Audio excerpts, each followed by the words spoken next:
Good morning students. आज मैं आपके लिए blood and blood circulatory system के महत्वपूर्ण पॉइंट लेकर आई हूँ। तो चलिए शुरू करते हैं बच्चों। पॉइंट नंबर 1, रुधिर एक लाल वाहक संयोजी ऊतक यानी वैस्कुलर कनेक्टिव टिश्यू है। यह अपारदर्शी चिपचिपा द्रव है। रुधिर के बारे में सभी लोग जानते हैं ना, जब भी हम कट जाते हैं तो रेड कलर का जो भी द्रव निकलता है उसे हम क्या कहते हैं, रुधिर कहते हैं, और इंग्लिश में ब्लड भी बोलते हैं। तो ब्लड की प्रॉपर्टी क्या है, यह अपारदर्शी है यानी इसके आर पार हम नहीं देख सकते हैं, और चिपचिपा भी होता है क्योंकि अगर हम अपने अंगूठे और उंगली की सहायता से इसकी चिपचिपाहट को देख सकते हैं। तो ब्लड एक चिपचिपा द्रव है। नेक्स्ट पॉइंट है, रुधिर की यानी ब्लड की श्यानता जो होती है, विस्कोसिटी कितनी है, 4.7 है। नेक्स्ट पॉइंट है, मनुष्य का रुधिर जल से 5 गुना अधिक चिपचिपा होता है। नेक्स्ट पॉइंट, रुधिर हल्का क्षारीय प्रकृति का होता है जिसकी पीएच कितनी होती है, 7.36 से 7.54 तक होती है। औसतन पीएच 7.4 होती है, यानी ब्लड की जो पीएच होती है वो कितनी होती है, 7.4। नेक्स्ट पॉइंट है, ऑक्सीकृत ब्लड यानी जिसमें ऑक्सीजन की मात्रा होती है वो ब्लड कैसा होता है, चमकीले लाल रंग का होता है। जबकि डीऑक्सीजनेटेड ब्लड यानी अनऑक्सीकृत ब्लड रुधिर जो है गुलाबी रंग का होता है। नेक्स्ट पॉइंट है बच्चों, रुधिर संपूर्ण शरीर का लगभग 6 से 10% बनाता है, यानी संपूर्ण शरीर का लगभग 6 से 10% भाग बनाता है। एक वयस्क मनुष्य में लगभग कितना ब्लड होता है, 5.8 लीटर रुधिर पाया जाता है। अब देखिए नेक्स्ट पॉइंट में क्या है, ऊंचे स्थानों पर रहने वाले लोगों में नीचे स्थानों पर रहने वाले लोगों की तुलना में ब्लड अधिक पाया जाता है। यह अतिरिक्त ब्लड शरीर की कोशिकाओं को अधिक ऑक्सीजन पहुंचाता है क्योंकि ऊंचाई पर ऑक्सीजन की कमी हो जाती है, और इसलिए ऊंचाई पर रहने वाले लोगों में ब्लड अधिक होता है जिससे वो उनकी ब्लड सेल्स जो हैं ऑक्सीजन को होल्ड कर सके, जिससे उनको सफिशिएंट ऑक्सीजन मिलती रहे। नेक्स्ट पॉइंट जो है, नेक्स्ट हेडिंग है, रुधिर का संगठन, यानी जो हमें रुधिर दिखता है रेड कलर का, सिर्फ एक ही चीज़ नहीं है। रुधिर के संगठन में कुछ और भी चीज़ें जुड़ी हैं, कुछ और भी सेल्स जुड़ी हुई हैं। तो हम देखते हैं कि रुधिर का संगठन कैसे होता है, अर्थात रुधिर कैसे बनता है, इसमें कौन कौन से कंपोनेंट होते हैं। तो देखते हैं बच्चों, रुधिर के 2 भाग होते हैं। नंबर 1 होता है प्लाज्मा, ठीक है, और नंबर दूसरा होता है ब्लड सेल्स। तो हम प्लाज्मा के बारे में पहले जानकारी लेंगे। नंबर 1 पॉइंट है, प्लाज्मा किस रंग का होता है, पीले रंग का होता है और निर्जीव द्रव है। नेक्स्ट पॉइंट है, यह हल्का क्षारीय एवं चिपचिपा होता है। ये भी क्षारीय होता है और चिपचिपा भी होता है, ठीक है, ब्लड की तरह। अब नेक्स्ट पॉइंट है, यह रुधिर के संपूर्ण आयतन का लगभग 55 से 60% होता है।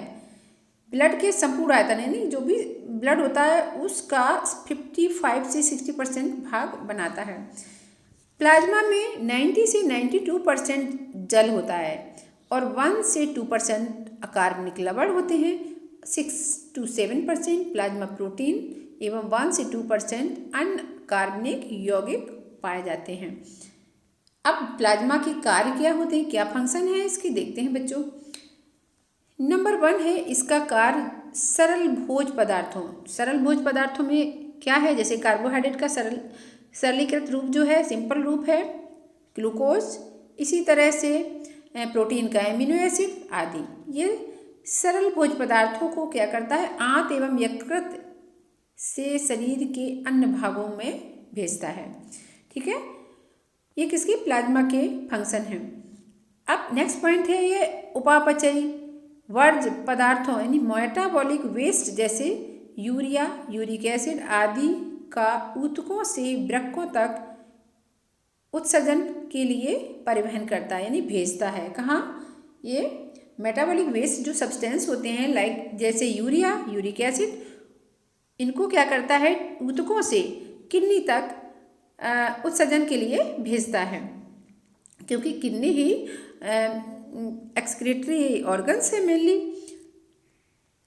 नेक्स्ट पॉइंट है अंतःस्रावी ग्रंथि यानी एंडोक्राइनल ग्लैंड से लक्ष्य अंगों तक हार्मोन्स का परिवहन करता है, यानी अंतःस्रावी ग्रंथियों से ही हार्मोन्स निकलते हैं और कहाँ इनकी ज़रूरत है वहाँ तक ये भेजने का कार्य करते हैं हार्मोन्स को।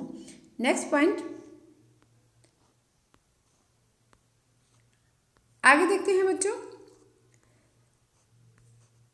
हाँ, अभी प्लाज्मा का ही फंक्शन चल रहा है। यह ब्लड का पीएच स्थिर रखने में सहायक है। क्या? प्लाज्मा जो है ब्लड का यानी रुधिर का पीएच स्थिर रखने में भी हेल्पफुल है। नेक्स्ट पॉइंट है प्लाज्मा में उपस्थित रुधिर प्रोटीन एवं फाइब्रोनोजन जख्म अथवा क्षति पहुंचने पर रुधिर का थक्का जमाने में सहायक होते हैं। क्या मतलब? प्लाज्मा में जो प्रोटीन होती है, रुधिर प्रोटीन होती है एवं फाइब्रोनोजन जो होते हैं वो क्या करते हैं, क्षति पहुंचने पर रुधिर को थक्का जमाने में मदद करते हैं। नेक्स्ट पॉइंट है यह ऊतक द्रव यानी टिश्यू फ्लूइड का निर्माण करता है। कौन? प्लाज्मा, जो रुधिर को आर्द्र रखता है और रुधिर एवं कोशिकाओं के मध्य में पदार्थों के आदान प्रदान में सहायक है। अब बी पार्ट, ये प्लाज्मा हो गया। ब्लड का कॉन्स्टिट्यूशन 2 पार्ट से होता है, नंबर 1 प्लाज्मा, नंबर 2 है जो ब्लड सेल्स। अब ब्लड सेल्स को देखेंगे, रुधिर कणिकाएं या फिर रुधिर कोशिकाएं, ब्लड कार्पस्कल्स और ब्लड सेल्स। इसमें देखिए बच्चों पॉइंट नंबर 1 है ये कोशिकाएं प्लाज्मा में पाई जाती हैं। कौन सी कोशिकाएं? ब्लड सेल्स जो हैं, सभी ब्लड सेल्स जो हैं वो कहाँ होती हैं? प्लाज्मा में होती हैं। नेक्स्ट पॉइंट है ये रुधिर प्लाज्मा का 40 से 45% भाग बनाती हैं। कौन? ब्लड सेल्स जो हैं प्लाज्मा का 40 से 45% भाग बनाती हैं। नेक्स्ट पॉइंट रुधिर कणिकाओं का परसेंटेज हीमेटोक्रिट मूल्य या हीमेटोक्रिट वैल्यू कहते हैं अथवा पैक्ड सेल वॉल्यूम कहलाता है। रुधिर कणिकाओं का जो परसेंटेज होता है उसे हीमोक्रिट वैल्यू अथवा पैक्ड सेल वैल्यू कहते हैं, वॉल्यूम कहते हैं। नेक्स्ट आगे देखते हैं बच्चों। मनुष्य में यानी ह्यूमन में क्या होता है? मनुष्य में सामान्य हीमेटोक्रिट वैल्यू या पैक्ड सेल वॉल्यूम 40 से 50% होता है। ये 3 प्रकार की होती हैं। क्या? ब्लड सेल्स जो हैं 3 प्रकार की होती हैं। नंबर 1 देख लेते हैं बच्चों। नंबर 1 होता है आरबीसी, इनको इरिथ्रोसाइट भी बोलते हैं। और नंबर 2 जो होता है सफ़ेद रुधिर कणिका या इन्हें ल्यूकोसाइट भी बोलते हैं, या फिर WBCS या ल्यूकोसाइट बोलते हैं। थर्ड पॉइंट है रुधिर प्लेटलेट्स, ब्लड प्लेटलेट्स इंग्लिश में इसको बोलते हैं। अब आरबीसी के बारे में देख लेते हैं बच्चों। आरबीसी का शेप कैसा होता है ये सब अब मैं आपको बताऊंगी। नंबर 1 है ये स्तनधारी के अलावा सभी कशेरुकियों में अंडाकार, द्विउतल या बाइकॉन्वेक्स एवं केंद्र की होती है। इसमें क्या है मुख्य, इसमें इम्पोर्टेंट है कि स्तनधारियों के अलावा यानी ये मैमल्स में जो आरबीसी होता है उसमें केंद्रक नहीं होता है। तो वही कहा है स्तनधारियों के अलावा सभी कशेरुकियों में अंडाकार, द्विउतल या बाइकॉन्वेक्स एवं केंद्र की होता है। नेक्स्ट पॉइंट है स्तनियों में ऊंट एवं लामा को छोड़कर सभी की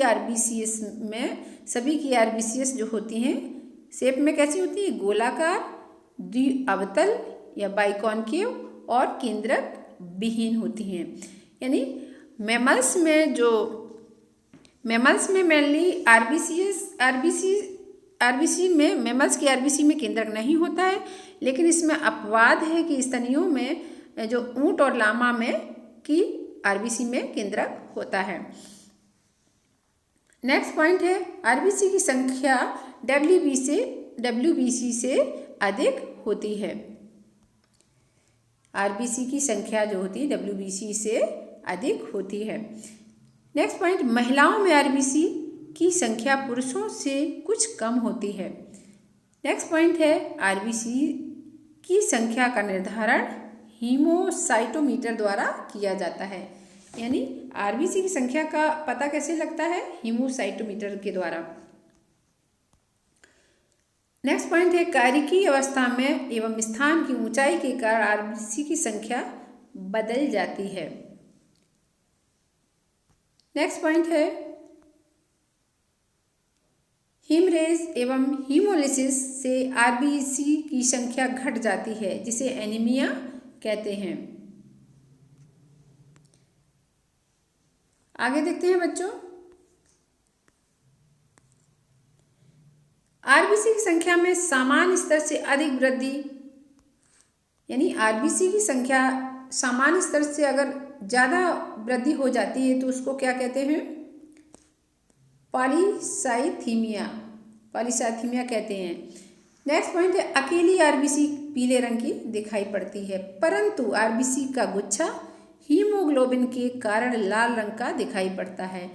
तो बच्चों, हमारा ब्लड जो है लाल दिखाई पड़ता है ना, किस कारण दिखाई पड़ता है?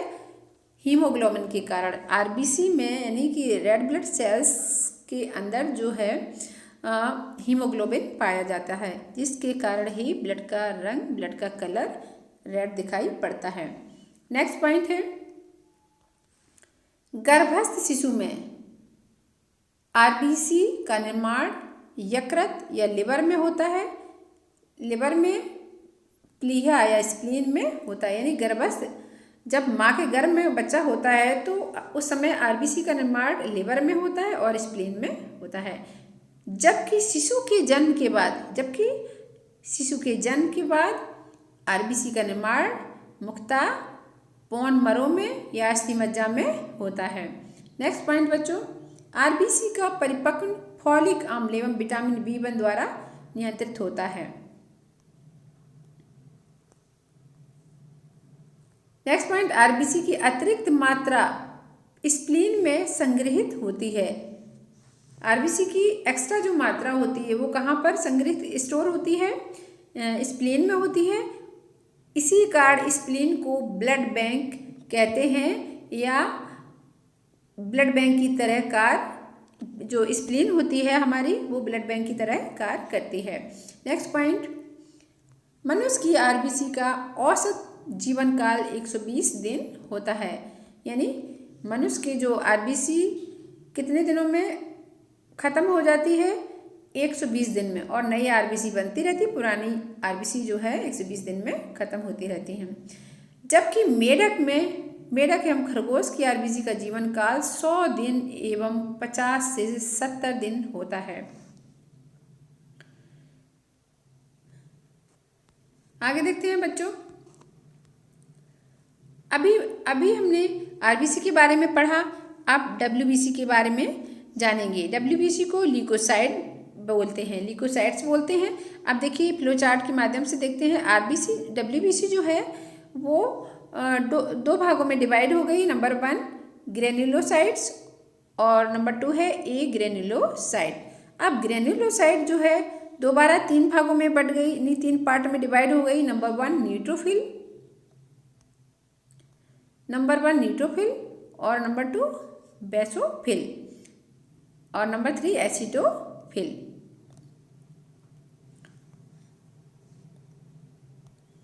एसिडोफिल।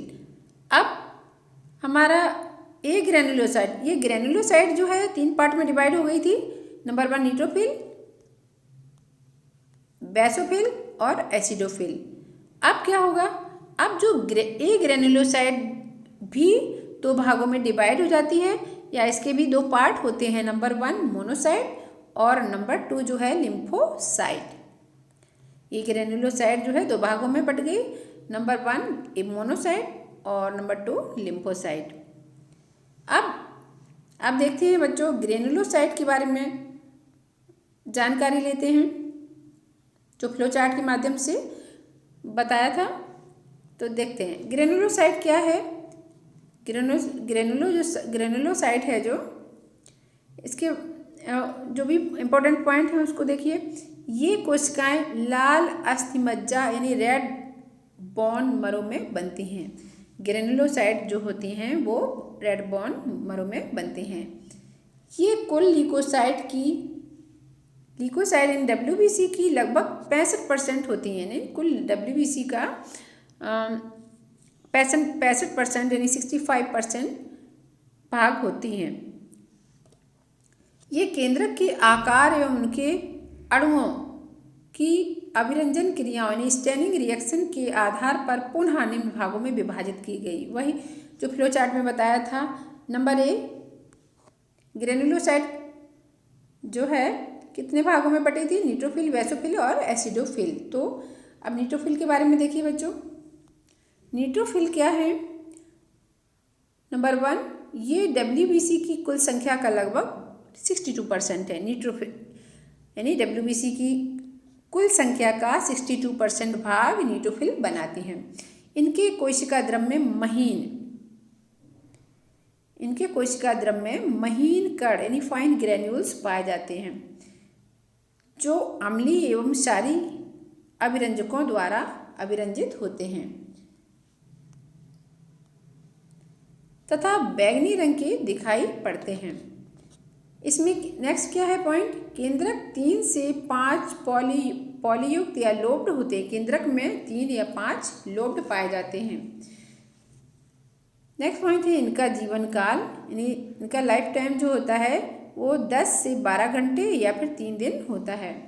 नेक्स्ट पॉइंट है ये शरीर की रक्षक की भांति कार्य करते हैं। कौन? न्यूट्रोफिल। बेसोफिल के बारे में देखते हैं। न्यूट्रोफिल के बाद में बी नंबर है बेसोफिल।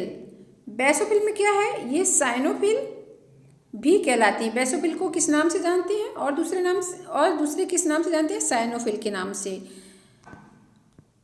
नेक्स्ट पॉइंट है कोशिका द्रव्य कण बड़े होते हैं। यानी बेसोफिल के जो कोशिका द्रव्य कण थोड़े बड़े होते हैं जो नीले रंग के दिखाई पड़ते हैं। और नेक्स्ट पॉइंट है केंद्रक 2 अथवा 3 पालीयुक्त अथवा एस के आकार के होते हैं। यानी बेसोफिल जो सेल्स होती हैं उसमें न्यूक्लियस जो होता है वो 2 लोब्ड यानी उसमें 2 लोब्ड या 3 लोब्ड या एस के आकार का होता है। नेक्स्ट पॉइंट है इनका जीवन काल 12 से 15 दिन होता है। नेक्स्ट पॉइंट है ये हेपेरिन एवं हिस्टेमाइन को स्रावित कर रुधिर का थक्का जमने से रोकती है। यानी जो ब्लड हमारे बॉडी के अंदर रहता है ना तो क्यों नहीं जमता है? क्योंकि ये जो है हेपेरिन एवं हिस्टामाइन जो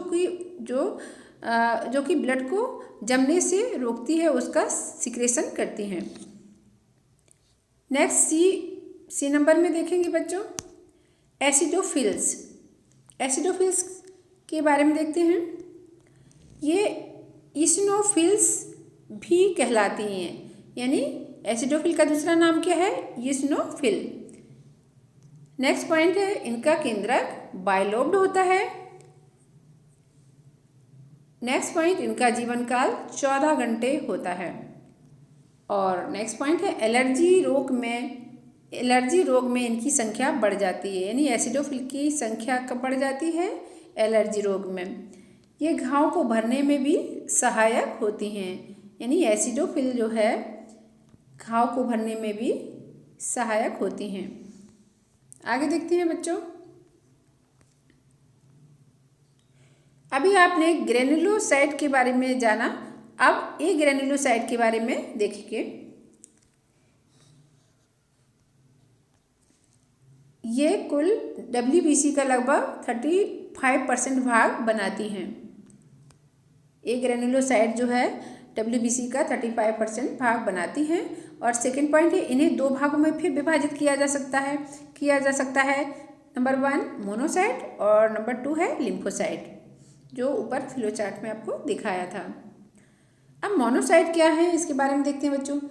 मोनोसाइट ये सबसे बड़ी ल्यूकोसाइट यानी WBC है।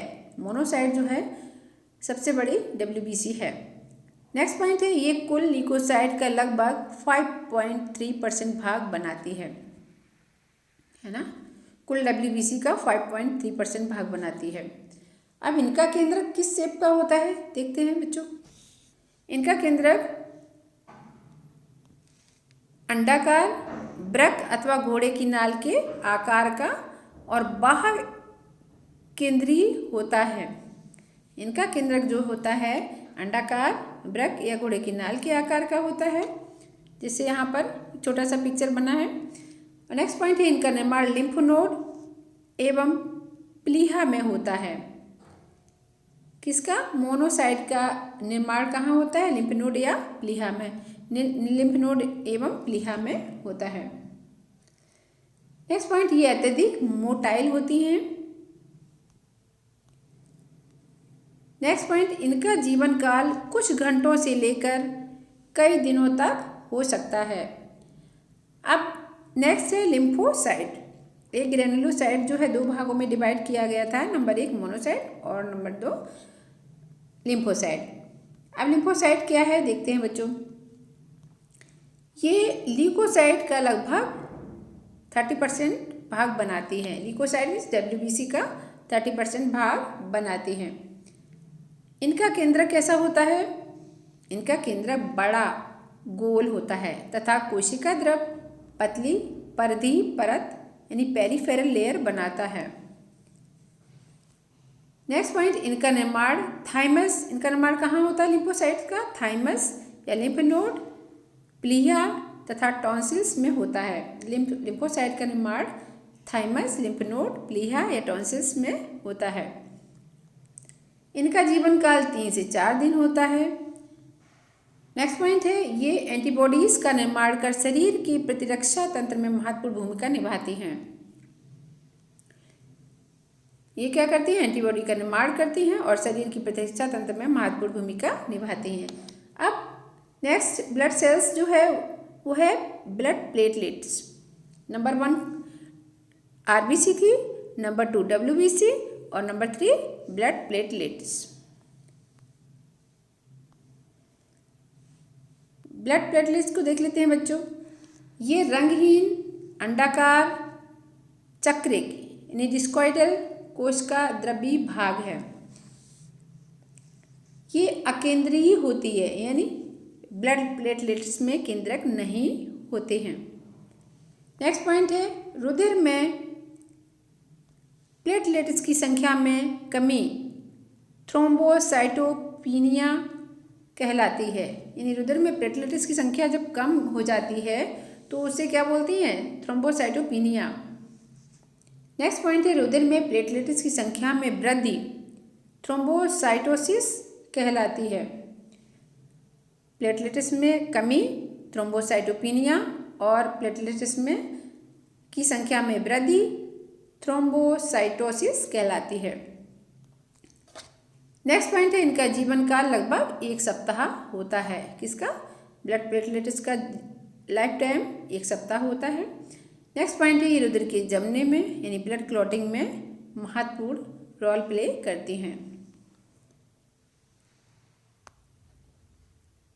स्मृति यानी याद रखने के लिए जो मुख्य पॉइंट हैं वो क्या है?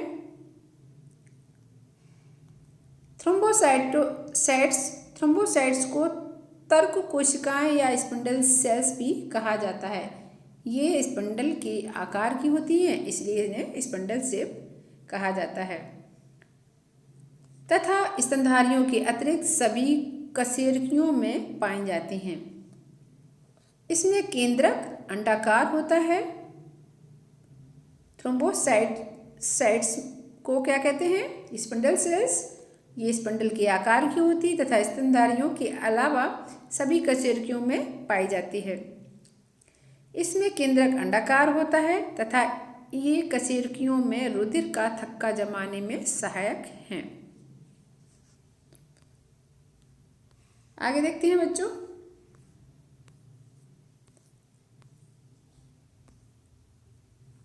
ब्लड प्रेशर क्या है? इसके बारे में कुछ खास पॉइंट हैं। इसको हिंदी में रुधिर दाब कहते हैं। रुधिर द्वारा हृदय की बार बार पंपिंग के कारण यानी हमारा हार्ट जो है ब्लड को पंप करता है। क्या करता है? पंप।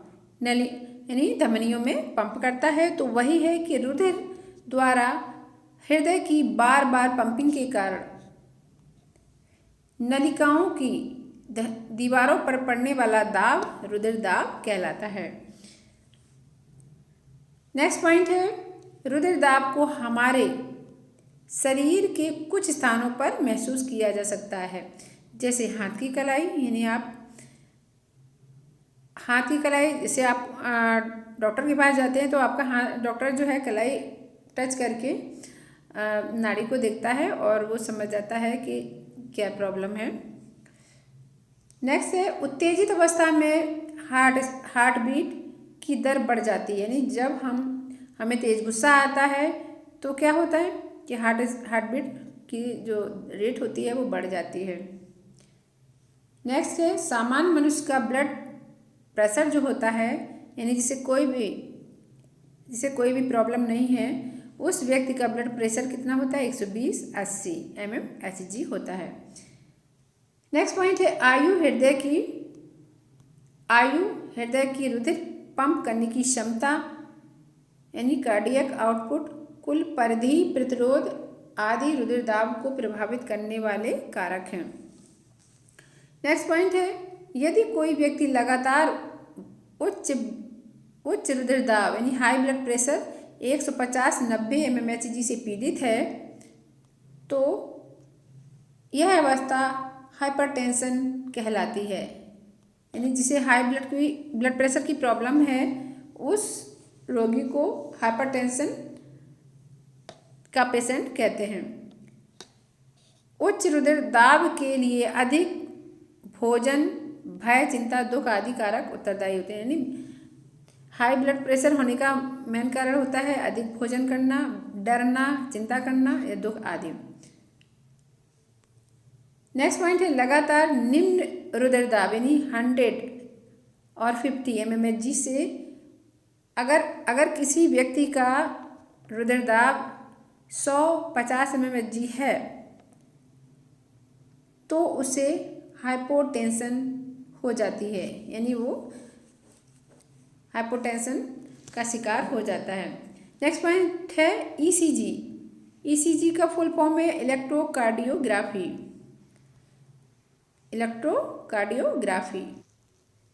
तो बच्चों, ये वीडियो यहीं ख़त्म होता है, तब तक के लिए बाय।